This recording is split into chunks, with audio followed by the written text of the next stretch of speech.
من الشيطان الرجيم بسم الله الرحمن الرحيم الحمد لله الذي هدانا لهذا وما كنا لنهتدي لولا أن هدانا الله لقد جاءت رسل ربنا بالحق والصلاة والسلام على سيدنا محمد معلم الناس الخير وعلى آله وصحبه والتابعين لهم بإحسان إلى يوم الدين اللهم أكرمنا بنور الفهم وافتح علينا بمعرفة العلم وأخرجنا من ظلمات الوهم وسهل أخلاقنا بالحلم وارزقنا حلاوة الإيمان وصدق الإخلاص في كل حال. أما بعد, chers frères, chers sœurs, salam alaykum wa rahmatullahi ta'ala wa barakatuh.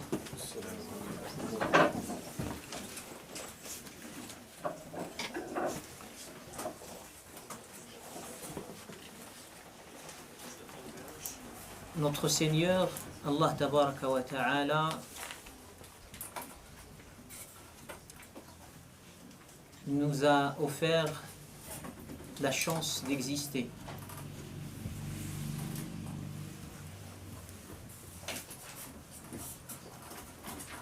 La chance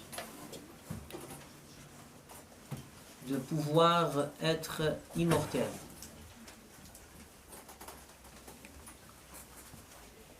La chance d'être immortel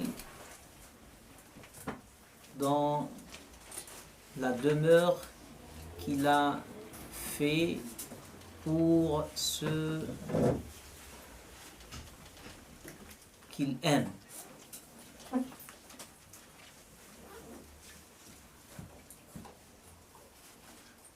Et chacun est censé saisir cette chance d'exister. Saisir la chance d'être un immortel. Saisir la chance d'être au paradis, la demeure des bienheureux. À contempler la face de notre Seigneur et à bénéficier des délices de cette demeure, de ce paradis.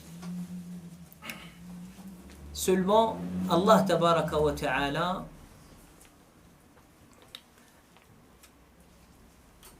a décidé, c'est le maître, il fait ce qu'il veut, a posé un examen pour mériter ce paradis. L'examen est simple, précis et clair. C'est de suivre la voie de ses messagers. Donc il a envoyé des messagers. Dans le sceau des messagers et des prophètes et notre bien-aimé Muhammad sallallahu alayhi wa sallam. Il ne punira pas ceux et celles qui n'ont pas connu de messagers. Il dit وَمَا كُنَّا مُعَذِّبِينَ حَتَّى نَبْعَثَ رَسُولًا. Et nous n'allions pas châtier sans envoyer un messager. Donc Allah subhanahu wa ta'ala prévient et montre le chemin de cet examen. Donc il est possible de répondre de la meilleure des façons, qui est illustrée par l'exemplarité de ces messagers. قد كان لكم في رسول الله إسوة حسنة لمن كان يرجو الله واليوم الآخر وذكر الله كثيرا. Vous aviez dans la personne du prophète Muhammad sallallahu alayhi wa sallam un exemple parfait pour ceux qui veulent, qui cherchent la face d'Allah subhanahu wa ta'ala et gagner l'au-delà et qui ne sont pas distraits وَذَكَرَ اللَّهَ كَثِيرًا, qu'il est présent d'esprit. Rien ne le distrait, ne l'éloigne de suivre cet exemple, qui est le prophète Mohammed sallallahu alayhi wa sallam. Dieu a garanti son amour à ceux qui vont suivre ce messager. قل إن كنتم تحبون الله فاتبعوني يحببكم الله. Dit, et donc c'est un ordre de la part de notre Seigneur pour que le prophète annonce et que la Ummah, la communauté du prophète sallam, annonce. Chaque fois qu'on trouve ce verbe, l'impératif qul, c'est quelque chose qui doit être exposé publiquement, montré. Qul, c'est-à-dire déclare, annonce, montre, ne le garde pas pour toi, ce n'est pas privé. Qul in kuntum tuhibbuna Allah. Si vous dites, si vous prétendez aimer Dieu. Qul in kuntum tuhibbuna Allah fattabi'uni. Vous devez alors me suivre. Me suivre. Le résultat, la conséquence, yuhibbukum Allah. Vous gagnerez l'amour d'Allah subhanahu wa ta'ala. Suivre le prophète sallallahu alayhi wa sallam est donc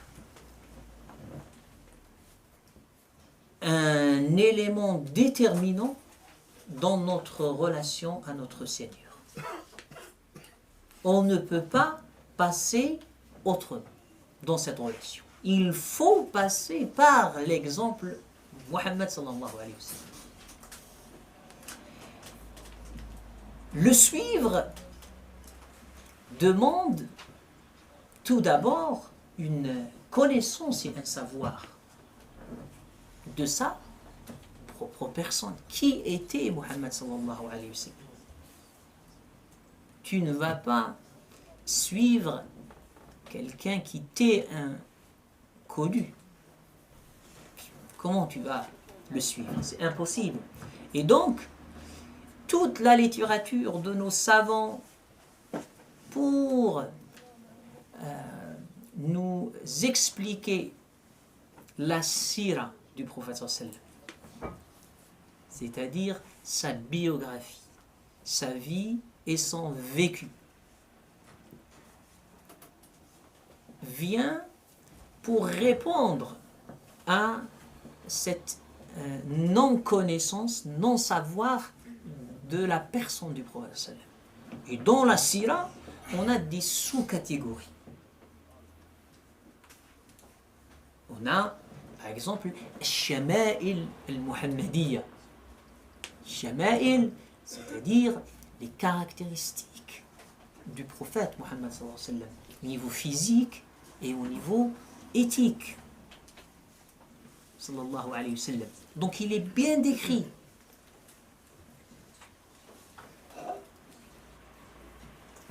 Au point que certains de nos savants ont dit, celui, comme le Qadi Iyad, le grand commentateur de Sahih Muslim, qui a écrit Shifa, fi ta'rifi bi huquq al-Mustafa. Shifa, le remède, est dans la connaissance du prophète sallallahu alayhi wa sallam. Qu'est-ce qu'il a comme droit sur nous, sallallahu alayhi wa sallam. Donc il a écrit un ouvrage intitulé Shifa. Nos chouyoukhs nous disaient, celui qui cherche le remède, il est malade, il faut qu'il ait un shifa, un exemplaire de ce livre chez lui. Et les mamans d'avant, quand elles tombaient enceintes, quand il arrive le moment, le terme, elle mettait Shifa sur le ventre. Hein? Et donc, c'était une relation un peu, on va dire, affectueuse avec ce qu'il représentait, ce livre, les droits du prophète Mohammed sallallahu alayhi wa sallam. Et ces shama'il, donc, le Qadi Iyad disait, celui qui ne les connaît pas, surtout l'aspect physique du prophète sallallahu alayhi wa sallam, cette description détaillée, comment était son nez, ses yeux, détaillé, il ne peut pas prétendre avoir vu le prophète dans un rêve. Il dit comme ça, pourquoi? Il dit parce que la personne ne connaît pas le prophète Mohammed sallallahu alayhi wa sallam. Le prophète a dit, on peut pas, Shaitan ne peut pas voir, ne peut pas se manifester dans un rêve dans l'image du prophète. Mais il n'a pas dit qu'il ne peut pas se manifester dans une autre image et prétendre qu'il est le prophète. Qadi Iyad a dit, donc il faut une connaissance de cet aspect. Et ça, c'est important d'aller vers la connaissance du prophète sallallahu alayhi wa sallam. Et donc, il y a d'autres dimensions liées même à son physique sallallahu alayhi wa sallam. Vous avez imaginé combien de poils blancs ils les ont comptés sallallahu alayhi wa sallam. Ça montre un intérêt, c'est-à-dire qu'ils étaient conscients qu'ils devaient connaître le prophète sallallahu alayhi wa sallam dans ses détails et transmettre cela. Quand ils nous disent par exemple qu'on n'a jamais vu le prophète sallallahu alayhi wa sallam, ben, jamais. Ça ne veut pas dire qu'il ne l'a pas fait, on ne sait pas. Mais personne ne l'a vu faire. Ça, c'est une de ces aspects, de ces caractéristiques, sallallahu alayhi wa sallam. Quand ils nous disent, le prophète, sallallahu alayhi wa sallam, quand quelqu'un l'appelle, il ne tourne pas avec sa tête. Il tourne entièrement vers la personne, sallallahu alayhi wa sallam, pour montrer l'intérêt qu'il donne à la personne. Ça, c'est des remarques qui montrent qu'ils étaient conscients, hein, de ces aspects du prophète sallallahu alayhi wa sallam, de ces caractéristiques, qu'il fallait les transmettre et qu'on doit, nous, comme musulmans, les connaître. Donc, suivre le prophète sallallahu alayhi wa sallam commence par ce point de départ, le connaître. Pourquoi? C'est un élément central dans la foi en Dieu et dans la connaissance de la voie de la foi. Dans un verset, Allah nous dit dans le Coran, قُلْ إِنَّمَا أَعِظُكُمْ بِوَاحِدَةٍ أَن تَقُومُوا لِلَّهِ مَثْنَى وَفُرَادًا ثُمَّ تَتَفَكَّرُوا مَا بِصَاحِبِكُم مِّن جِنَّةٍ. Il dit, je ne vous demande ou je ne vous exhorte qu'à faire une chose. C'est quoi? Il dit que vous mettiez de façon duellement, hein, 2 à 2, ou individuellement, à méditer, à penser, à réfléchir, hein, à chercher.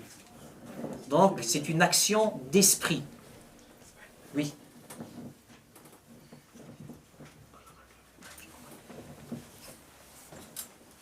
ثم تتفكر. Quel est l'objet de cette réflexion, de cette méditation, c'est le prophète. Il dit ما بصاحبكم من جن. Votre ami, votre compagnon, celui que vous connaissez, celui qui vous dit qu'il est prophète, hein, il dit il n'est pas fou. ما بصاحبكم من. Aucune atteinte à sa raison, à son raisonnement, à sa logique, à sa sagesse. Vous le connaissez bien et qu'il est cohérent, qu'il est intègre, qu'il est dans sa... Et donc, il pouvait les orienter vers autre chose, le Coran. Donc Allah, le Créateur, il a concentré la recherche vers un objet. C'est la personne du prophète. Donc, connaître le prophète sallallahu alayhi wa sallam va ramener vers Allah subhanahu wa ta'ala, vers Dieu.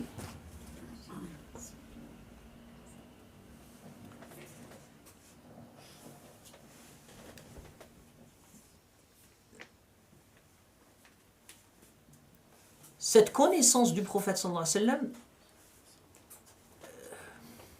n'a pas un détail privé. Elle n'a pas quelque chose dont on ne doit pas prendre connaissance. Toute la personne du prophète est exposée. Ça bouge, hein? C'est moi qui bouge. Donc, toute la personne du prophète, tout ce qui est en relation avec sa personne, il n'a rien à cacher et il n'a pas à cacher, sallallahu alayhi wa sallam. Tout, on sait tout. Et quand je dis on sait tout, le détail le plus, on va dire, qu'on pense que c'est des fois ça se dit pas, ou dans certaines cultures c'est des tabous, sa relation, comment il embrassait sa femme. Les gens ils disent on sait, ah oui, mais oui, on sait, c'est décrit. Sa femme nous a, parce que c'est de la transmission. C'est un cheminement. On pense que le cheminement, il est que dans un dhikr ou non. Dans les attitudes envers tes enfants, avec le conjoint, avec les animaux, avec l'environnement, tout ça c'est du cheminement. Et le prophète sallallahu alayhi wa sallam, il était là au centre de cet enseignement, pour illustrer cet enseignement. C'est pour cela que les compagnons, ils étaient conscients de ça. Quand il enlève ses chaussures, sallallahu alayhi wa sallam, dans une prière, ils le suivent. Ils enlèvent leurs chaussures. Donc ils étaient conscients que n'importe quel détail, il est bon à suivre. Jusqu'à explication. Et donc la règle, c'est de le suivre dans tout. C'est l'explication que cela ne vous concerne pas qui va accepter la chose.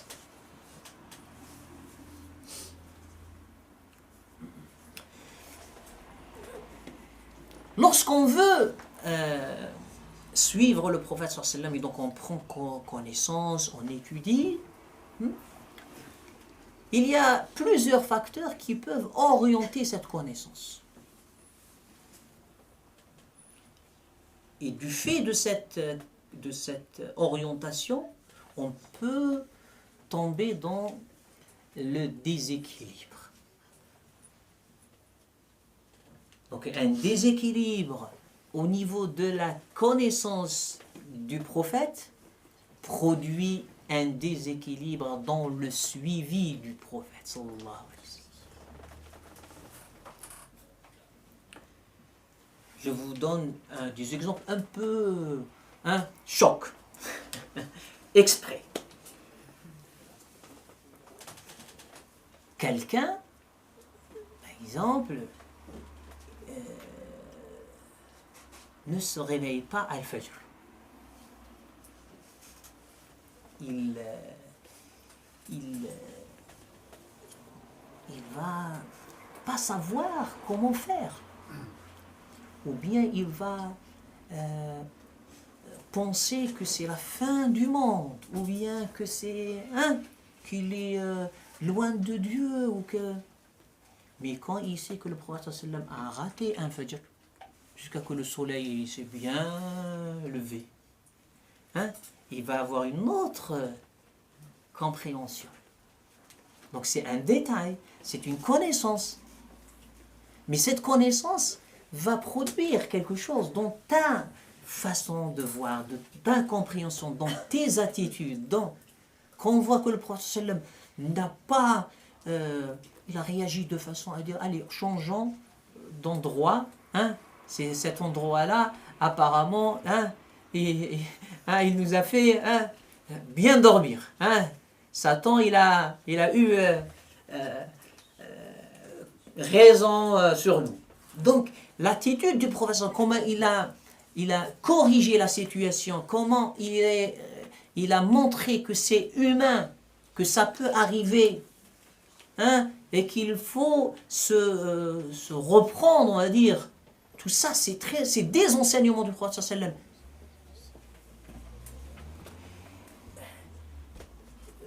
Les compagnons qui ont suggéré à leurs frères dans un voyage, hein, de prendre la douche alors qu'il faisait trop froid, jusqu'à qu'il est tombé malade, hein, et puis il est mort. Le prophète sallallahu, son attitude, quand il a dit « vous avez tué votre frère », donc l'ignorance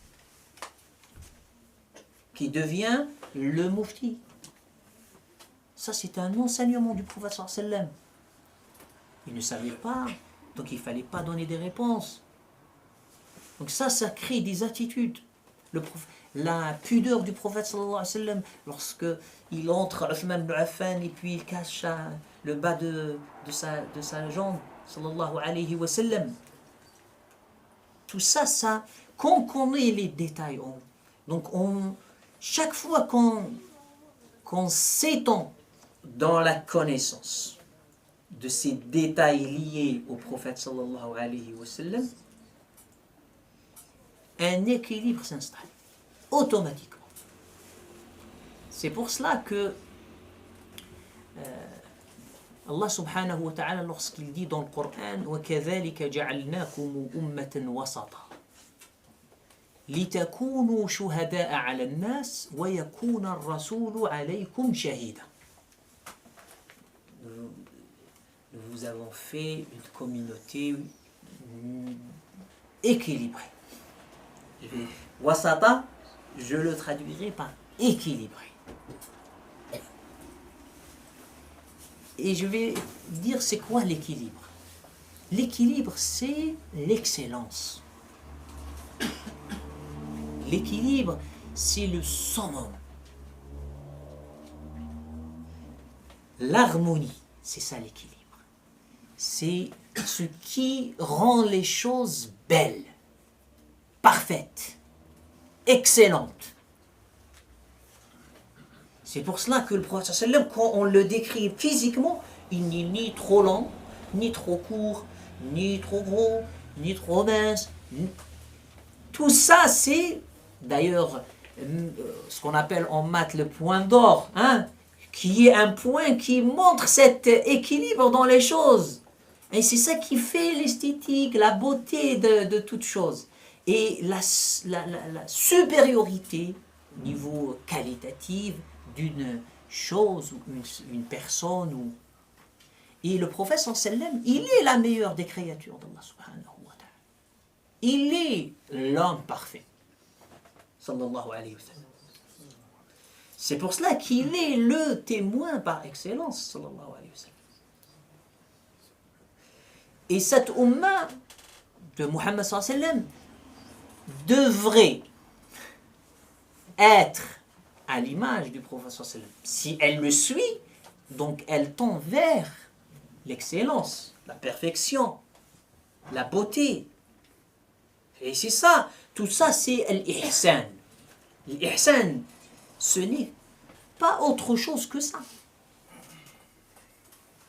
Dans le mot ihsan, il y a l'excellence, la perfection, et il y a la beauté. Il n'y a pas d'autres mots. C'est-à-dire le jamal en langue arabe, il est inclus déjà dans le mot al-husn. Et quand Allah nous dit que l'équilibre est ce qui fait de vous les témoins. C'est-à-dire, c'est ce qui vous confère ce statut qui est aussi le statut du prophète Mohammed sallallahu alayhi wa sallam et qui est un des attributs divins. Shahada, Shahid, c'est Allah. C'est un des noms d'Allah subhanahu wa ta'ala. Donc, Allah est Shahid. Le prophète est Shahid. La Ummah est Ummah Shahida, au sens qu'elle témoigne. Et que le prophète témoigne et qu'Allah témoigne. Donc on entre par l'excellence et l'esthétique de l'action harmonieuse, équilibrée, dans je dirais, l'exemplarité voulue par notre Seigneur pour nous témoigner. Et donc, on est à l'image,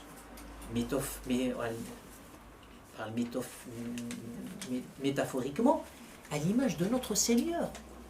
Lorsqu'il dit dans le hadith que l'être humain est à l'image, Adam par exemple, à l'image de Rahman, du clément miséricordieux, c'est dans le savoir, le savoir de Dieu est absolu, mais l'homme c'est ce qui le distingue. L'homme, Dieu est le Tout-Puissant, mais l'homme peut. Il y a l'homme et Allah est beau. L'homme est beau. Donc, Allah a voulu qu'on aille dans ce sens. Subhanahu. Et il nous a donné l'exemple qui nous ressemble, car Dieu ne ressemble à personne. À quiconque. À rien. Rien ne ressemble à Dieu. Il est unique. Et donc, pour nous permettre, nous aider, il nous a envoyé le messager qui est l'équilibre en personne. L'exemple de cela. Et donc nous, il faut qu'on étend notre savoir pour qu'on se rapproche plus en plus de cet équilibre, de cette qualité prophétique. C'est pour cela que quand il est dit, par exemple, dans le hadith authentique, Al-ulama warathatul anbiya, les savants sont les héritiers des prophètes. Les prophètes, ils n'ont pas laissé d'argent, ni or, ni rien. Mais ils ont laissé, comme il a dit, le savoir, la connaissance. Ce savoir commence tout d'abord par connaître les personnes suivies, le modèle lui-même, l'exemple lui-même. Et donc, le alim, le savant qui connaît plus la personne du prophète sallallahu alayhi wa sallam, il est à même de le suivre, si bien sûr il y a d'autres conditions, la sincérité, la détermination, mais il est à même de le suivre mieux que n'importe qui. Parce que c'est cette connaissance du prophète sallallahu alayhi wa sallam, lorsqu'il y a un cœur vivant, sincère, qui veut se rapprocher d'Allah subhanahu wa ta'ala, qui veut satisfaire Allah subhanahu wa ta'ala, qui veut être à l'image de notre Seigneur subhanahu wa ta'ala, témoin, il va vers cet équilibre que la personne du prophète sallam procure. Chaque fois qu'il y a des dégâts, qu'il y a des graves erreurs, c'est qu'il y a une part de cette connaissance, donc de la sunna, qui est perdue, qui est négligée. Donc la voix du prophète sallam, lorsque elle est en extinction, on va dire, il y a des parasites qui la rendent floue, où il y a des négligences des itinérants, qu'est-ce qui se passe? Là, cet équilibre se perd. Et donc, le témoignage n'est plus assuré et garanti. C'est pour cela que le prophète sallallahu alayhi wa sallam, dans un hadith, il dit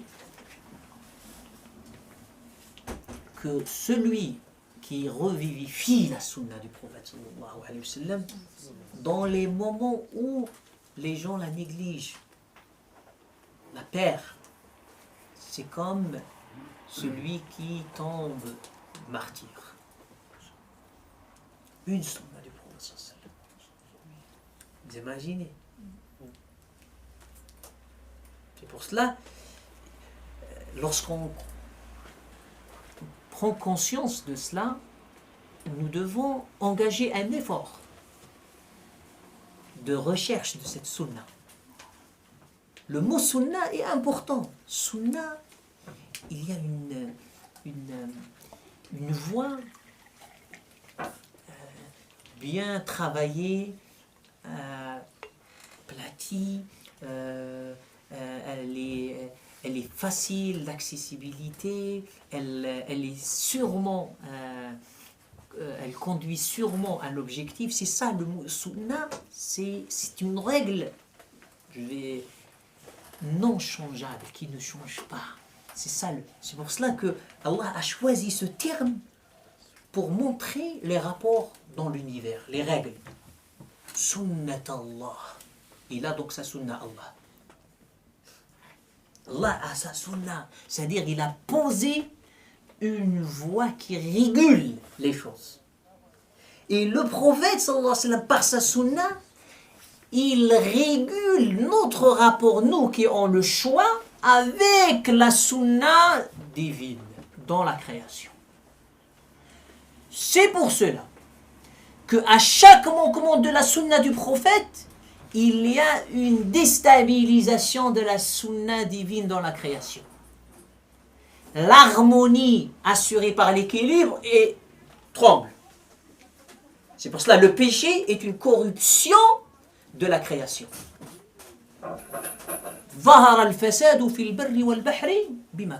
Donc la corruption, le fasad dans les océans, les mers, dans la terre, est dû à quoi? Ce que vous avez entrepris, ce que vous avez provoqué par vos propres mains. C'est-à-dire le péché est un préjudice qui ne touche pas seulement la personne, le pécheur, comme on peut l'entendre ou le penser. Le péché s'étend sans mal sur la création. Et la responsabilité est grave du pécheur. Pourquoi? Parce que selon le degré du péché, l'empreinte divine, la signature,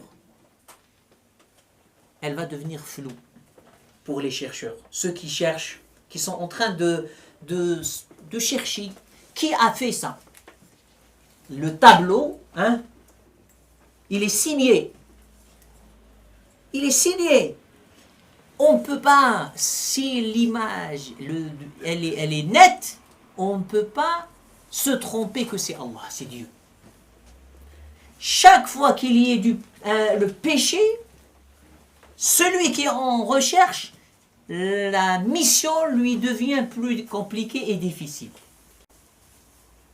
D'où la responsabilité du musulman dans cet univers. Il est, comme on dit, la lumière dans l'univers. Ce cœur croyant, il illumine, il éclaire, il illumine et il élimine le flou, le brouillard. Il aide, il devient un repère à ses chercheurs. Donc, s'il y a un trouble, s'il y a des fissures dans ce tableau, ce très beau tableau qui témoignent de l'unicité d'Allah. C'est que le péché a pris de l'ampleur. Non pas seulement au niveau de sa quantité, mais aussi de sa qualité. Il devient de plus en plus un péché grave, pervers. C'est pour cela que lorsqu'on s'arrête sur le verset « Inna Allah la yaghfiru an yushraka bih » Dieu ne pardonne pas qu'on lui associe quiconque. Ça veut dire que Allah subhanahu wa ta'ala a mis comme j'ai dit, la signature, l'ombre. On ne peut pas. Mais la responsabilité, elle est en nous, les humains, qui ont le choix, djinns, qui ont le choix.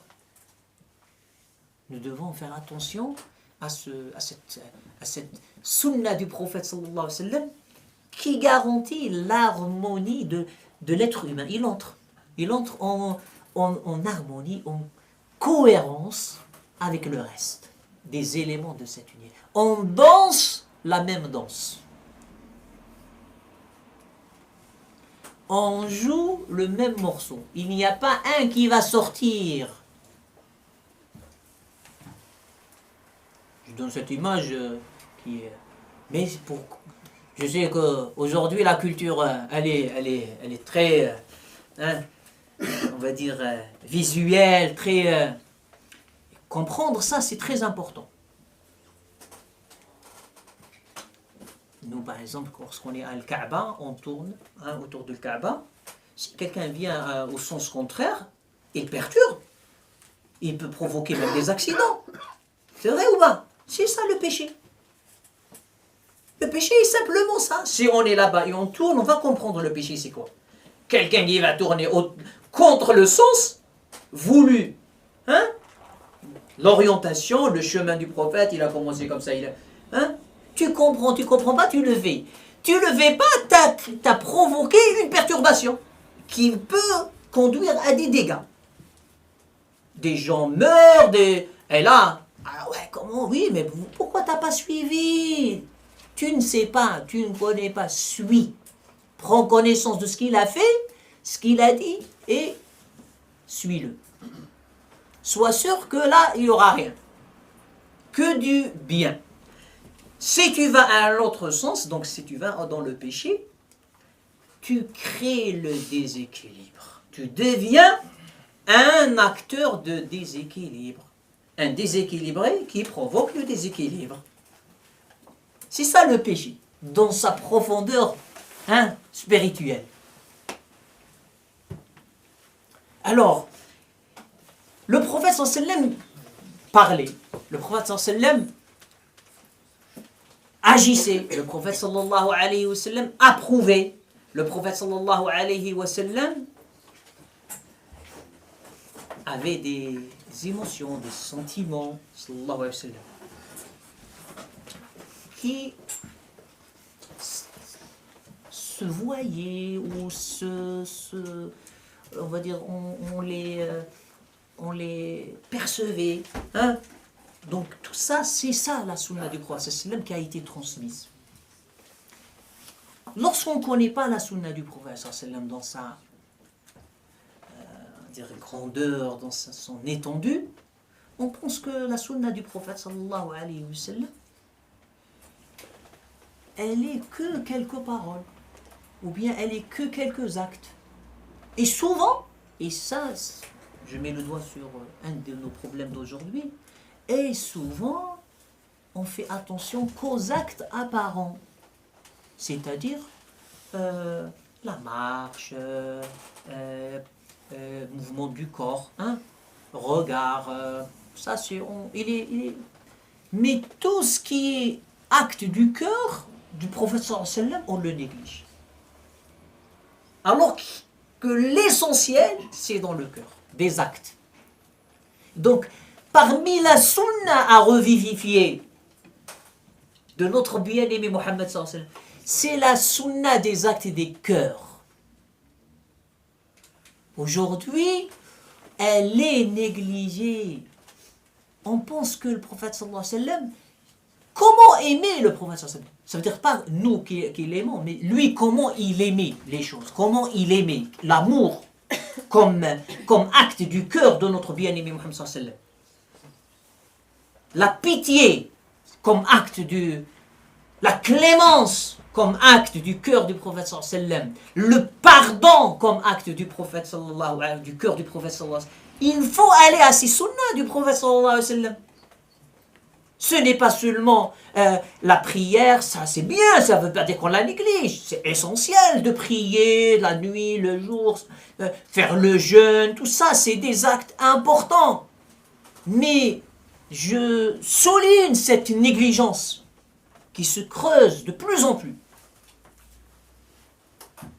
On peut beaucoup avoir, masha'Allah, de connaissances sur la barbe du prophète sallallahu alayhi wa sallam, l'habit du prophète sallallahu alayhi wa sallam, comment il s'assoit le prophète sallallahu alayhi wa sallam, les aspects externes. Mais l'acte du cœur du prophète sallallahu alayhi wa sallam, on l'a négligé. Alors que ça fait partie de cette sunna du prophète sallallahu alayhi wa sallam. Et les enseignants sont responsables aussi dans cette négligence. Parce que lorsqu'on expose la sunna, qu'on veut la définir, on la définit très formellement. De façon qui ne va pas à cette profondeur des mots. Parce que, et c'est ça, des fois on enseigne en pensant avoir compris, mais on n'a pas compris bien, ou voire mal compris. Et peut-être on va enseigner le faux. D'où l'importance de cette transmission du savoir. La chaîne de transmission. L'islam se transmet de vivant au vivant. Un rapport humain. Une compagnie. C'est pas un livre qui t'enseigne. L'islam, ça. Sinon, Allah, il aurait envoyé un livre. Bien ficelé, bien, et c'est fini. Il savait qu'il allait devenir un livre. D'ailleurs, c'est un des grands miracles du Coran. C'est que Allah a dit ذَلِكَ الْكِتَابِ ذَلِكَ. Ce lemme-là, c'est pour le lointain. Celui qui n'est pas là, qui n'est pas encore. Donc Allah savait qu'il allait devenir un livre.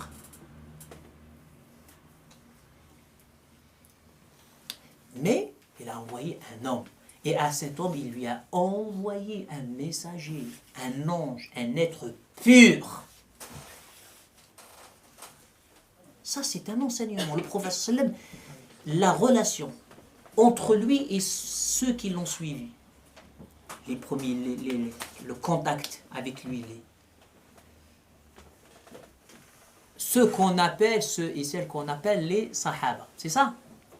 Ce terme, je ne sais pas si vous avez cette information, c'est un terme, c'est une appellation divine. Sahaba, ce n'est pas les savants qui ont nommé ces gens-là Sahaba. Non, c'est Dieu. Qu'est-ce qu'il a dit dans sourate Tawbah? Illa tansuruhu faqad nasarahu Allah. إذ أخرجه الذين كفروا ثاني اثنين إذ هما في الغار إذ يقول لصاحبه. C'était une appellation d'Allah. C'est Dieu qui l'a appelé Sahib. Donc celui qui touche à ça, il touche à une qualification divine.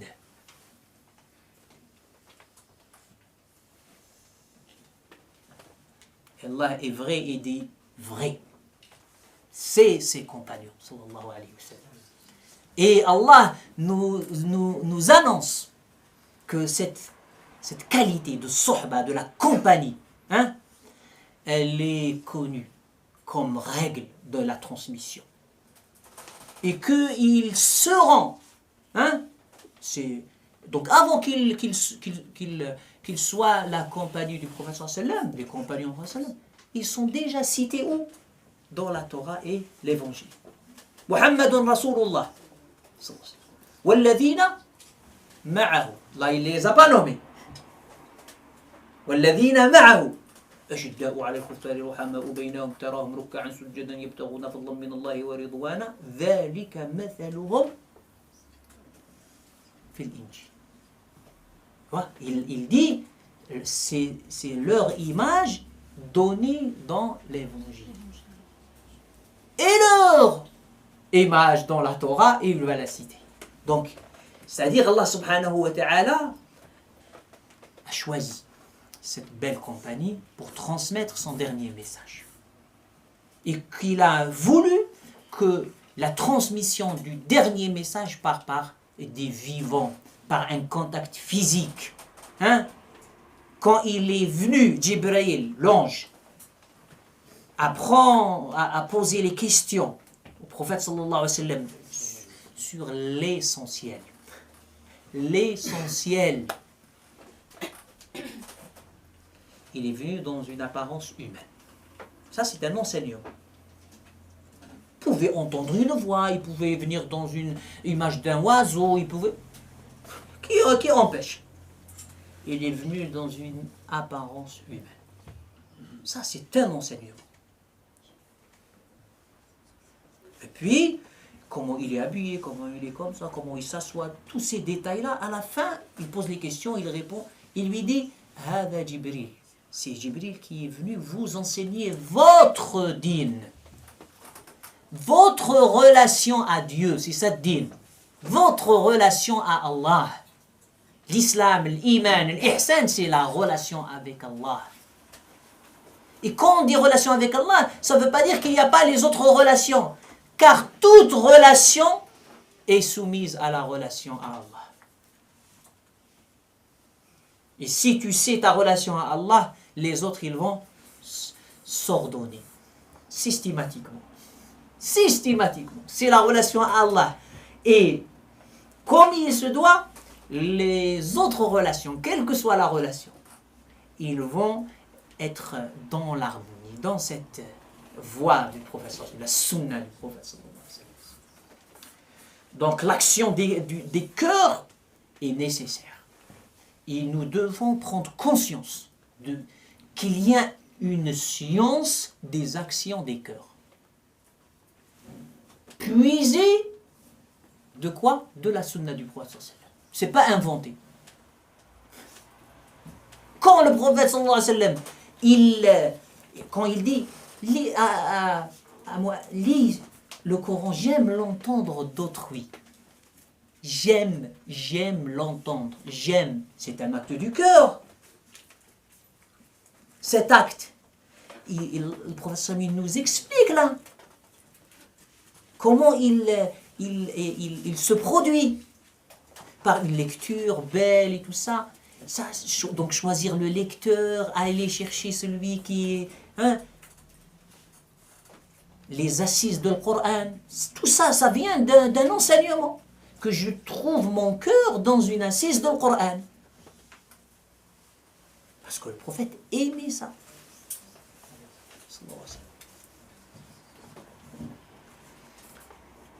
Je m'arrête.